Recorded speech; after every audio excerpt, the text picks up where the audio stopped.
સૌને જોહાર। મારું નામ એનઆર ચૌધરી।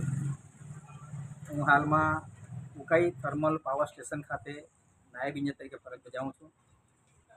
છેલ્લા લગભગ દોઢ મહિનાથી આપ સોશિયલ મીડિયામાં જોઈ રહ્યા હતા કે કોઈક એનપીપી ગ્રુપ દ્વારા વૃક્ષારોપણનો કાર્યક્રમનું આયોજન થયું છે।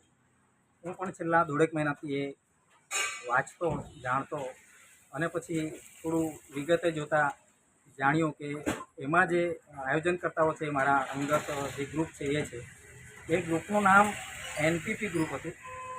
વિચાર્યું કે એનપીપી મતલબ શું છે? એનપીપી મતલબ નદી પાર પરિવાર। આપણે અત્યારે જે જગ્યાએ ઊભા છે એ જગ્યા બે નદી વચ્ચેની જગ્યા છે।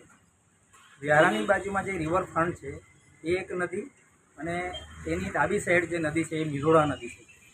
બે નદી વચ્ચે જેટલી પણ સોસાયટીઓ છે એ સોસાયટીઓ માટે એક ગ્રુપનું નામ આપ્યું છે નદી પાર પરિવાર।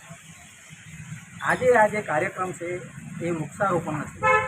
એ વૃક્ષારોપણનો મહજ કાર્યક્રમ નામ પૂરતું સીમિત ન રાખતા, જેની આજે વિશ્વમાં સૌથી વધુ જરૂરિયાત છે, જે જલવાયુ પરિવર્તન કહો, ગ્લોબલ વોર્મિંગ કહો, અથવા તો પછી જે માનવ જાતિની રક્ષા માટે, માનવ જાતિ સાથે સાથે જીવજંતુઓની રક્ષા માટે સમગ્ર પર્યાવરણની રક્ષા કરવી ખૂબ જ મહત્ત્વની છે।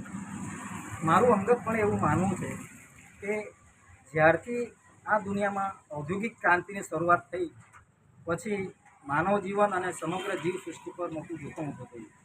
એ કેમ ઊભું થયું?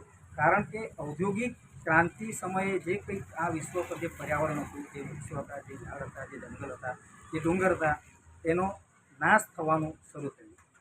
એના પછી 1972માં સંયુક્ત રાષ્ટ્ર સંઘે વિશ્વ પર્યાવરણ દિવસનું એ દિવસની ઘોષણા કરી। 10 વર્ષ સુધી સંયુક્ત રાષ્ટ્ર સંઘે એની ચિંતન મંથન કર્યું, પણ એનાથી પણ ખાસ લોકોમાં જાગૃતિ નહીં આવી। છેવટે 1994માં સંયુક્ત રાષ્ટ્ર સંઘે વિશ્વ આદિવાસી દિવસનું એની ઘોષણા કરી।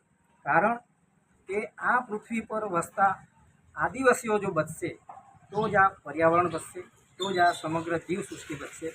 તમે થોડું કેમેરો ફેરવીને બતાવી શકશો? આ પાછળ અમારી આખી ટીમ છે, ટીમની પાછળ આ એક ટ્રક છે।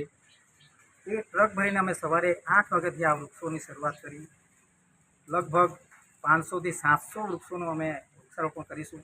ફક્ત વૃક્ષારોપણ કરીને અમે છટકી જવાના નથી, એ વૃક્ષોનું જતન કરવું એ દરેકની ફરજ બનશે। બાજુમાં એક દુકાન છે, એ દુકાનવાળાને પણ અમે એક વિનંતી કરવાના છે કે તમારે બારણે જે કોઈ ઝાડ, જે કોઈ વૃક્ષ રોપવામાં આવ્યું છે એનું જતન તમારે કરવાનું, એ વૃક્ષોને જીવડાવવાના, અને તો જ આ પર્યાવરણ બચશે, જીવસૃષ્ટિ બચશે। ફક્ત ને ફક્ત એ હેતુ છે, કોઈ મીડિયામાં ચમકવાનો કે પછી કોઈ અમે ઘણું મોટું કામ કરી રહ્યા છીએ બતાવવાનો કોઈ હેતુ નથી।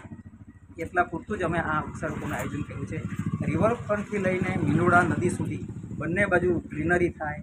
આ રસ્તો એટલે એવો રસ્તો છે કે જે રસ્તે લોકો સવારમાં વોકિંગ માટે અને કોઈ માર્કેટ માટે જતા આવતા એ લોકોને આ એક વૃક્ષોનું એક રળિયામણું સુંદર દ્રશ્ય થાય, એ લોકોને વોકિંગ કરવાની પણ મજા આવે અને એ રીતે એ લોકોને વૃક્ષોનું જતન કરવાની પણ પ્રેરણા મળે, એ હેતુ છે।